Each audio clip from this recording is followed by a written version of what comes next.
Even when you feel low, you can still go. Even when you feel slow, you can still go.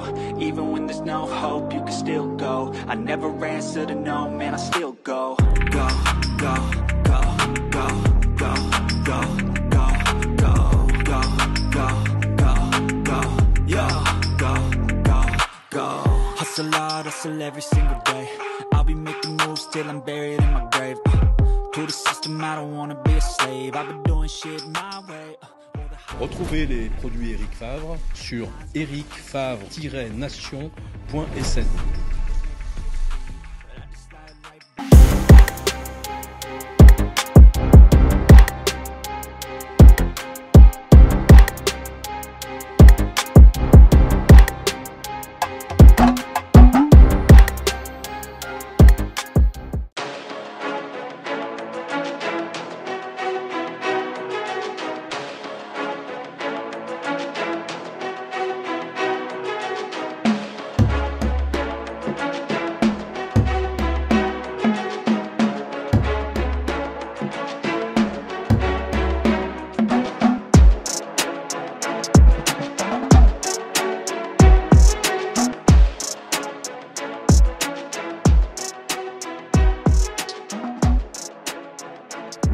Bonsoir et bienvenue pour ce nouveau numéro de Fight Nation. Aujourd'hui, nous sommes avec un combattant, mais pas que, un coach aussi. Il pratique du Muay Thai, du MMA et du Jiu-Jitsu.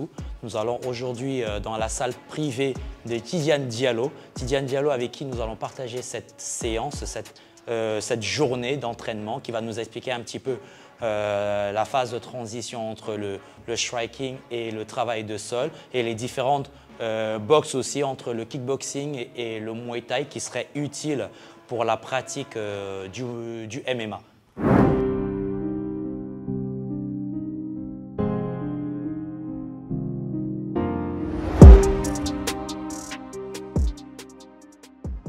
Tidiane Diallo qui nous accueille chez lui. Bonjour. Bonjour Tidiane, comment vas-tu? Ça va? Ça va très bien. Bah écoute, aujourd'hui on est chez toi pour ce nouveau numéro de Fight Nation. Fight Nation, voilà, yes. On est ravis de t'avoir parmi nous. On t'a déjà eu dans d'autres cadres, mais là c'est 100% toi, Ouais. pour qu'on puisse parler un petit peu de ce que tu fais, qui tu es déjà, parce que beaucoup de gens ne te connaissent pas. Ok. Voilà, Déjà. on veut déjà savoir qui tu es, qu'est-ce que tu as fait, les différentes disciplines. J'ai entendu parler du Muay Thai, voilà, du MMA, Effectivement. du Jiu-Jitsu. Voilà, il y a quoi d'autre? Jiu-Jitsu brésilien. Jiu-Jitsu brésilien. J'ai fait du judo. Ok. J'ai eu à faire du Wing Chun. J'ai eu à faire de la sanda. J'ai eu à faire beaucoup d'arts martiaux, un peu comme tous les Sénégalais ici. Ok. Dès qu'on arrive à un certain âge, on commence déjà à faire des activités extrascolaires, comme le foot ou le judo ou le kung-fu, les trucs comme ça. Et petit à petit, en faisant des petits trajets comme ça, des petites transitions, Ouais. ça m'a finalement mené vers le MMA, que je trouve qui est un sport Voilà, tu mets un complet, oui. qui arrive Voilà. à englober tout Entre ce que sport j'ai- de combat et arts Exactement. martiaux. Exactement, c'est Ok. ça. Mais moi, par contre, moi j'ai une question. Tidiane Diallo, tu n'étais pas, je pense, de base, c'est pas prédestiné à pratiquer cette discipline. Non, absolument. Voilà, donc du coup, qu'est-ce qui s'est passé? Comment est arrivé ce besoin? Parce que je pense que c'était plus un besoin qui est devenu un mode de vie. Comment c'est arrivé pour que tu penses à aller vers les sports de combat? Parce que si je ne me trompe pas, papa est en tenue, Oui, en tenue. C'est. Donc, qu'est-ce qui a amené ce démarrage dans les sports de combat et les arts martiaux? Je pense que c'est déjà quelque chose qu'on a dans notre culture, le Sénégalais de base. On aime beaucoup le sport. La bagarre. La bagarre, pas vraiment la bagarre, mais plus le sport déjà, juste tout ce qui est effort physique, le sport et dépassement de soi. Je pense que c'est quelque chose de très sénégalais. On peut remarquer par exemple, tu vas sur la corniche. Sur la corniche, à partir de 17h, 18h, c'est full. Exactement, parce Ok. que c'est dans notre nature, c'est dans notre culture. Et en plus de ça, j'ai eu à voyager un peu dans ma vie et j'ai eu à faire des arts martiaux, etc., etc. Et cet esprit des arts martiaux, je me suis beaucoup baigné dedans, j'ai beaucoup baigné dedans, ce qui m'a permis de comprendre un peu que le sport, il y a le foot, effectivement. Sport collectif. Sport collectif, mais j'ai grandi dans une famille où on est nombreux. Ok. J'ai beaucoup de frères. Ah oui. Oui, c'est ça, beaucoup de frères et une sœur. Et du coup, cette notion de toujours être, on va dire, bon dans un sport. C'est quelque chose que, entre garçons, on va toujours se charrier quand on est entre frères et cousins, etc., etc. Jouer au foot, c'était quelque chose aussi de très important en grandissant. Mais après, mon focus a changé un peu quand je suis allé à Montréal et que j'ai découvert l'UFC, j'ai découvert le MMA à travers l'UFC. J'ai vu qu'il y avait un potentiel incroyable dans le sens où n'importe qui, dépendamment de son background, pouvait évoluer et se retrouver dans le MMA. Pourquoi? Parce que, comme son nom l'indique, c'est des arts martiaux. Voilà, c'est les arts martiaux. Et comme j'ai eu à faire beaucoup d'arts martiaux dans ma vie, bon, pas beaucoup, mais j'ai eu à enchaîner beaucoup d'arts martiaux, contrairement à certaines personnes qui vont faire du karaté pendant 30 ans, des trucs comme ça. Toi, tu as eu plusieurs différentes... Exactement. C'est vraiment la recette magique, en fait. C'est juste c'est d'avoir touché un petit peu à tout. Exactement, ça me permet d'exprimer tout le savoir que j'ai eu à acquérir dans les différents arts martiaux que j'ai eu à apprendre. Très bien. C'est ça. Ok, bah écoute, parfait. Mais aussi, on va revenir un petit peu sur ta vie. On va parler un peu personnellement avant d'attaquer le côté professionnel. Comment est-ce que ton père a accueilli l'information déjà, a assimilé cette information et comment il a pris en fait? Effectivement. Mon père, il travaille dans l'administration. Il est commissaire divisionnaire de classe exceptionnelle. Donc ça, c'est un rang dans le corps de la police. Et la nouvelle, il a accepté. Alhamdoulilah, j'ai un père qui est très compréhensible et qui est il soutient toujours vraiment ses enfants. Il les soutient dans ce qu'ils veulent. Parce que je suppose, ça c'est mon opinion, je suppose qu'il considère que chacun sur Terre a son destin. Exactement. Chacun sur Terre a des prédispositions ou des facilités ou des talents. Parce que je n'aime pas forcément utiliser de termes comme don, parce qu'on peut dire. Mais je crois que exactement, c'est plus un talent qu'on doit cultiver. Et chacun a des facilités dans différents domaines. Et je pense que mon père est quelqu'un qui arrive à reconnaître ça chez les gens. Et vu à quel point, entre guillemets, j'étais déterminé dans ça, il t'a laissé faire. Il m'a dit, let's go. Let's see how it goes. Voilà. Mais en dehors de ça aussi, tu ne fais pas que pratiquer et coacher, tu as une activité professionnelle à côté. Comment tu arrives à allier les deux? Parce que tu fais des compétitions, tu voyages, tu vas un petit peu… La dernière fois, tu étais en Côte d'Ivoire pour un combat. On t'a vu aussi sur une compétition ici au Sénégal en Muay Thai. Comment tu arrives à allier ces deux-là entre le côté professionnel, activité professionnelle et cette activité sportive? Parce que bien qu'elle soit semi-professionnelle aussi, entre guillemets, mais comment tu arrives à allier ces deux-là? Beaucoup de sacrifices, parce qu'à la fin de l'histoire, on n'a que 24 heures dans une journée. So, il faut vraiment être conscient du temps qu'on a et des priorités qu'on se pose dans la vie. Donc, soit je veux être un combattant et je m'entraîne et je me dédie à 100% dans ce que je fais, soit je veux être autre chose et je me dédie à 100% dans ça. So, j'essaie de trouver le juste milieu entre vie professionnelle, vie familiale et vie… et la vie tout court. Parce que à côté de ça, il faut vivre. À côté de ça, il faut vivre, c'est ça, passer du temps avec les gens, etc., les amis, les loisirs, etc., etc. Donc j'essaie vraiment de trouver le juste milieu. Mais bon, pour l'instant, je n'ai pas encore réussi à trouver le juste milieu parce que je suis encore dedans à 100%. Tu es encore dedans? Donc, soit j'enseigne, soit je m'entraîne, soit je suis en famille. Donc il n'y a pas encore de temps pour autre chose. Très bien. Mais maintenant, on est chez Tidiane Diallo.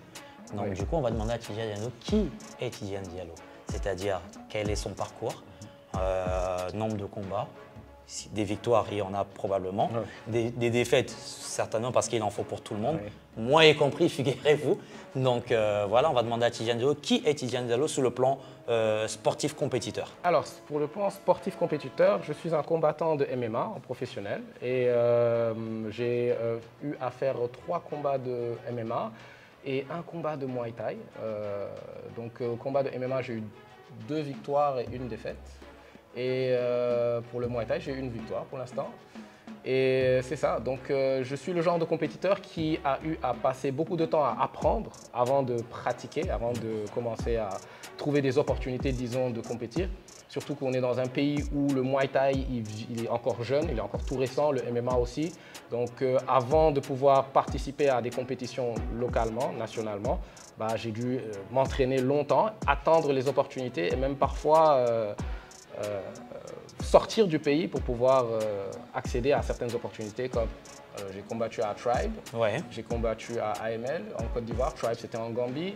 AML, c'est en Côte d'Ivoire. Et du coup, je suis vraiment quelqu'un qui a passé beaucoup de temps dans l'apprentissage pour être sûr que quand je rentre dans la cage, qu'il n'y ait pas de lacunes. Parce que c'est un monde très, très, très, très vaste. Le MMA est très compliqué. Vu de l'extérieur, ça a l'air facile parce que c'est deux hommes effectivement Qui se tapent dessus, voilà. Mais dans cette bagarre, dans ce chaos qu'on peut voir, il y a beaucoup de logique, il y a beaucoup de stratégie, il y a beaucoup d'expérience, de technique et de savoir qui doit être incorporé. Mais surtout aussi, ce que beaucoup de gens ne voient pas, c'est le côté réglementé du MMA. Exactement. On a l'impression que c'est des brutes qui se tapent dessus, voilà, le but à la fin, c'est de démonter le nez de l'autre, lui casser la mâchoire. Exactement. Mais c'est très très réglementé et voilà, je pense que il y a des règles. Il y a des règles, voilà, qu'il faut. Exactement, il y a des règles qu'il faut suivre. D'où l'arbitre justement. Qui est là pour, et pour toute cette s'assurer que commission tout le monde- qui gère le combat. Exactement. Donc nous aussi, en tant qu'athlètes, il faut qu'on apprenne à se débrouiller dans la cage, à se protéger, parce que certes, le rôle de l'arbitre, c'est de nous protéger, certes, mais on dit que la protection commence par nous-mêmes. Avant même de rentrer dans l'octogone, on doit être sûr que je sais me défendre dans tous les aspects du MMA, pas que un aspect qui est peut-être la percussion, le striking, ou qui est la lutte, ou qui est le grappling. Donc ça va vraiment être, on va vraiment essayer d'être complet dans les trois divisions-là, on va dire, du MMA, pour s'assurer de sa propre sécurité. C'est ça. Ok, bah écoutez, aujourd'hui, comme je vous l'ai dit, on est chez Tidiane Diallo. Yes, sir, on est chez moi. Vous connaissez le but de cette émission, c'est de travailler avec un pratiquant ou un coach. On va parler d'une technique. Aujourd'hui, on est vraiment focalisé sur la phase combat debout et combat de sol. Pourquoi on a choisi ce sujet aujourd'hui? Parce que justement, vu que la pratique du MMA au Sénégal est encore un petit peu au ralenti, j'ai envie de dire, elle évolue petit à petit, on fait nos classes, mais les combattants ont encore cette difficulté, surtout, là on voit beaucoup de lutteurs qui viennent embrasser une carrière en MMA, qui justement ils sortent de la lutte traditionnelle sénégalaise et ils essayent d'arriver vers le MMA. Maintenant, j'aimerais aujourd'hui, quand on est chez toi, que tu nous montres un petit peu comment on gère la distance, surtout pour un lutteur, parce que comme on l'a dit tout à l'heure, la façon dont un karatéka va gérer sa distance, pouvoir travailler debout et ensuite amener au sol, n'est pas la même qu'un lutteur 100% lutteur qui va gérer comment changer justement que c'est un, comment dire, un changement de zone. Changement de niveau. Un changement de niveau, exactement. On commence en haut et on doit finir en bas. Exactement. Donc là, aujourd'hui, on est chez toi. Je tiens à ce que tu nous expliques un petit peu. Je vais être ton cobaye. Il n'y a pas de souci. Le thème, c'est ça, c'est que tous les mercredis que je me fasse taper par soit un coach ou par un combattant. Aujourd'hui, c'est Tidiane. Aujourd'hui, c'est mon tour. Voilà, c'est le tour de Tidiane. Yes, donc, on va bien s'amuser. On va enfiler les… Oui, on va mettre les mitaines. On va mettre les mitaines. C'est ça. Et ensuite, on va mettre… On n'a pas vraiment besoin de mettre des protèges tibias. Ça, c'est pour la deuxième partie. Pour la deuxième partie, voilà. la fin, on va préserver ça. Alors, let's go. C'est parti, les amis. C'est parti.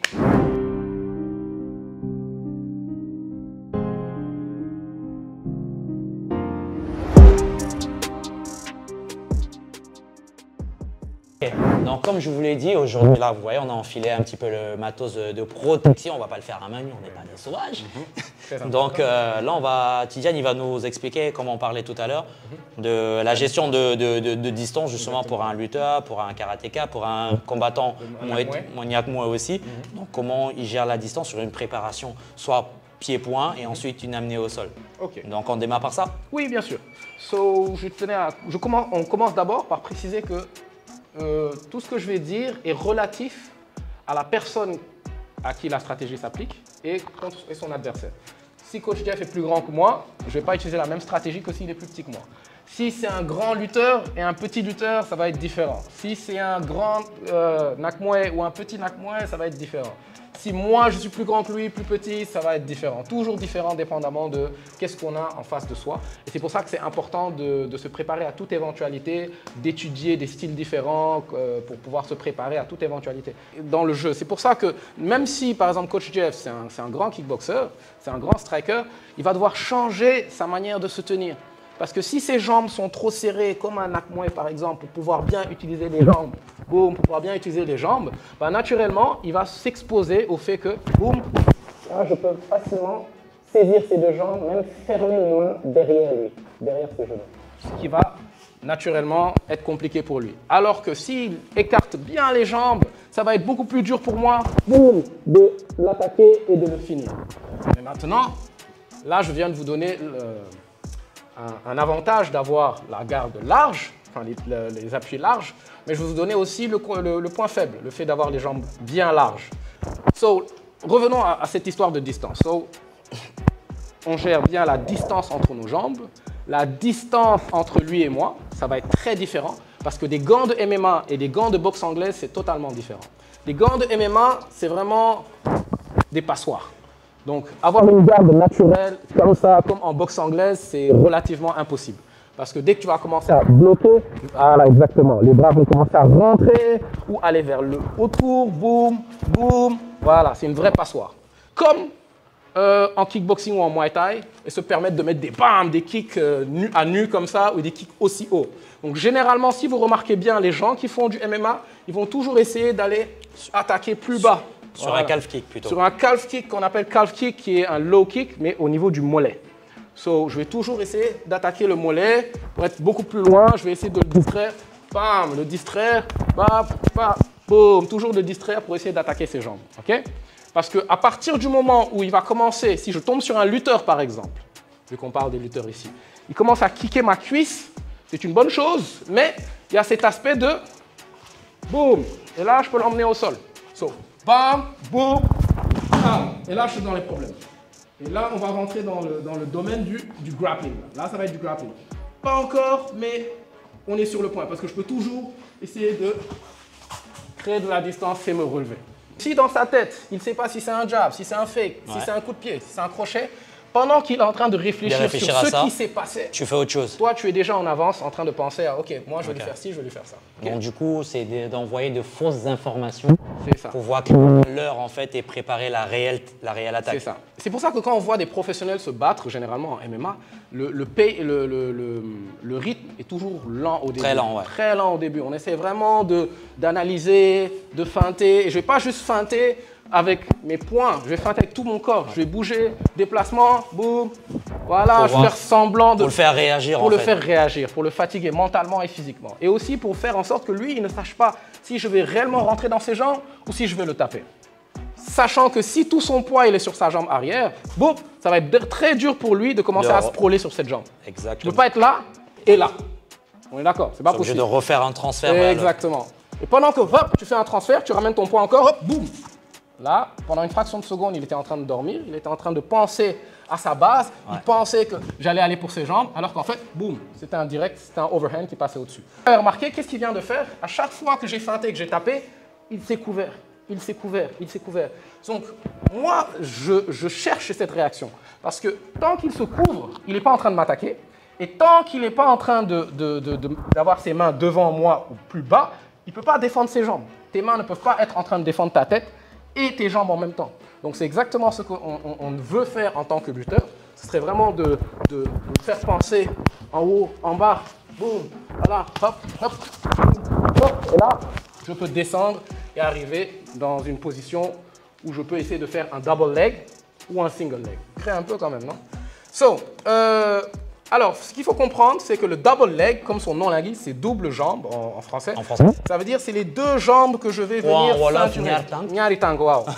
Je viens venir ceinturer ces deux jambes derrière le genou ici.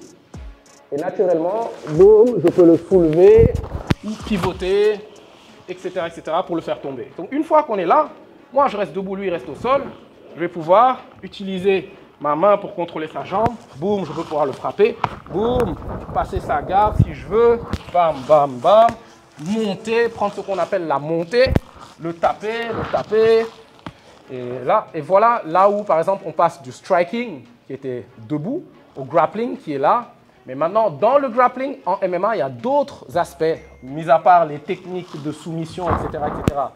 C'est ça vraiment le grappling, mais il y a aussi l'aspect ground and pound. Sur ma taille. Je ne suis pas juste assis il sur n'est pas juste assis, parce que là, je sens la pression sur mes côtes même carrément. Donc, et pendant que j'essaye de réfléchir à comment défendre, même en termes de respiration, c'est assez compliqué. Donc, ok. Donc là, on était sur un double leg. Exactement. Là, on va partir sur un single leg. So là, je vais attaquer sa jambe. Et je tiens à rappeler qu'on est tous les deux en plein Ramadan pour lui et Carême pour moi. Et vous voyez, on se donne à fond pour pouvoir vous procurer justement du contenu de qualité. C'est ça. Vous voyez, là, il transpire. Je transpire de l'intérieur. On s'entraîne même pendant le Ramadan. Exactement. Donc, franchement, restez concentré parce qu'on va passer sur la même technique. Mais single leg, sur un single leg. Tout à l'heure, j'ai essayé d'attraper ces deux jambes. Mais là, notamment, si je me bats avec quelqu'un qui a une base bien large, je ne vais pas pouvoir aller chercher les deux jambes, c'est impossible. Donc, je vais me concentrer toute mon attention sur sa jambe avant. So, comme je le disais, je vais venir le taper, boum, changer, hop, boum. Là, regardez, je vais poser mon genou et aller attaquer sa jambe là. Hop, et venir serrer ici. Une fois que je serre, je vais me relever, pincer ses jambes avec mes jambes et je vais venir poser sa fesse au sol. Juste là. Soulever, contrôler. Je vais tout faire pour contrôler sa jambe. Pourquoi, vous allez me dire, je contrôle sa jambe? Parce que si je reste là, rien ne l'empêche de venir me mettre des coups. Exactement, tu peux poser ton pied au sol. Exactement, il peut me taper, il peut faire plein de choses. Donc, qu'est-ce que je fais? Je viens contrôler ici avec ma main. Je mets mon genou ici, ce qui va être beaucoup plus dur pour lui de tendre sa jambe. Je peux tenir cette jambe-là. Bam, je peux le taper. Bam, bam, je peux taper. Et dès que je sens qu'il est distrait par le fait que je suis en train de le taper, regardez ce que je vais faire. Boum, ma main elle va aller là. Et regardez, je vais pousser sur le côté et venir sur le côté ici. Et là, à partir de là, boum, boum, boum, boum. Et dès qu'il stop, je peux pivoter et aller sur le côté et passer ce qu'on appelle sa garde. Sa garde, c'est, on va dire, ses jambes. En tout cas, merci beaucoup. Vous avez vu deux magnifiques techniques. On a dit qu'on allait parler de la transition debout-sol. Vous avez vu une transition debout-sol sur un double leg, une transition debout-sol sur un single leg avec plusieurs options même. Vous avez vu, les explications sont tellement claires et simples que ça donne envie d'y aller, hein, en tout cas, d'y aller. Vite, hein. En début de séance, on a commencé par la gestion de la distance, la préparation avant une attaque. Il ne faut pas se jeter comme ça direct. Ça, franchement, merci pour ça, Tidiane. Et on va passer à la troisième partie, qui est la partie la plus difficile pour moi d'ailleurs. C'est la partie où je vais sparer avec le combattant. On va enfiler. Voilà, on va se parer gentiment. C'est le carême aussi. C'est le Ramadan, on est gentil. Voilà, on est gentil. C'est pas encore l'heure d'une dogu, on va s'épuiser. Mais pour vous, chers téléspectateurs, mais surtout, n'oubliez pas le rendez-vous du 12 avril à Lomé avec le Eric Favre Nation MMA. Vous allez avoir plein de combattants. Vous allez avoir des combattants sénégalais, des combattants togolais, combattants algériens et même un avec le main event de Tafatine, avec le Thaïlandais. En main event, surtout, n'oubliez pas ce rendez-vous-là. Ce sera en pay-per-view, vous pourrez acheter les passes et regarder tout ça en direct. Mais en attendant, on va changer d'équipement. On va passer aux gants de Muay Thai, on va mettre les protections et on va se parer un petit peu pour vous. C'est ça. À tout de suite.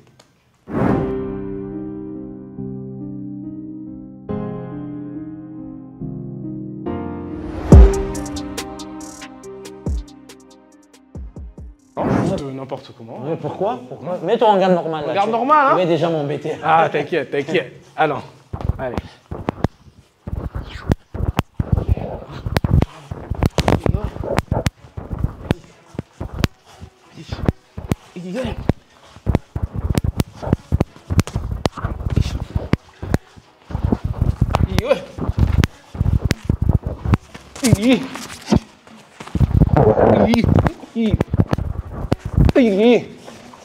Oui, bien joué.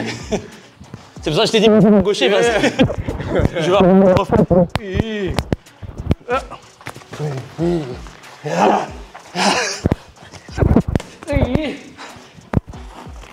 comme tu vas me dire, sorcier.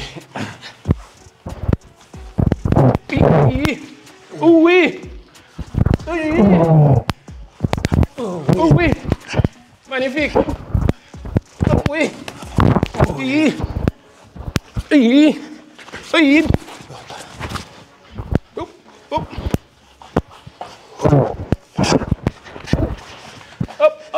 Non, souffle-moi, tombe. T'inquiète. Je vais te prévenir, Dexter.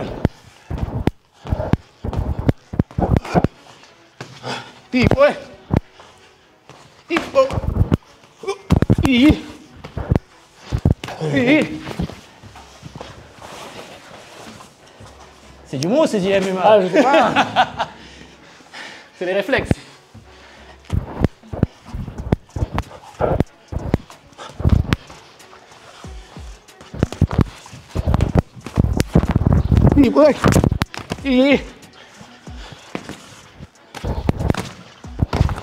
Oui, sur la savate.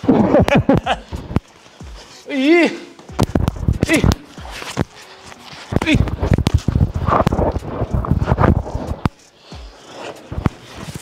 Oui. Oui. Oui. Merci beaucoup Sidiane, merci à vous téléspectateurs, on attend vos avis, vos commentaires surtout.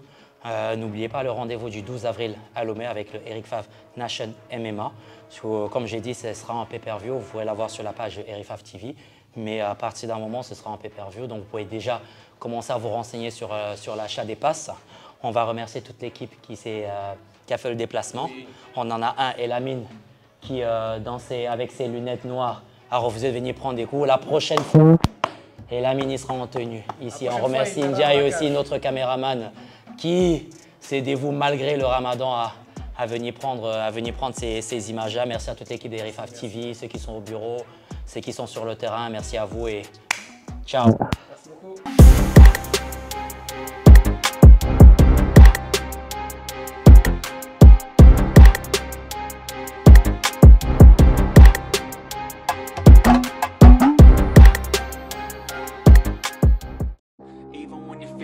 You can still go. Even when you feel slow, you can still go. Even when there's no hope, you can still go. I never answer to no, man, I still go. Go, go, go, go, go, go, go, go, go, go, go, go, yeah, go, go, go. Hustle hard, hustle every single day. I'll be making moves till I'm buried in my grave. To the system, I don't wanna be a slave. I've been doing shit my way. Retrouvez les produits Eric Favre sur ericfavre-nation.sn.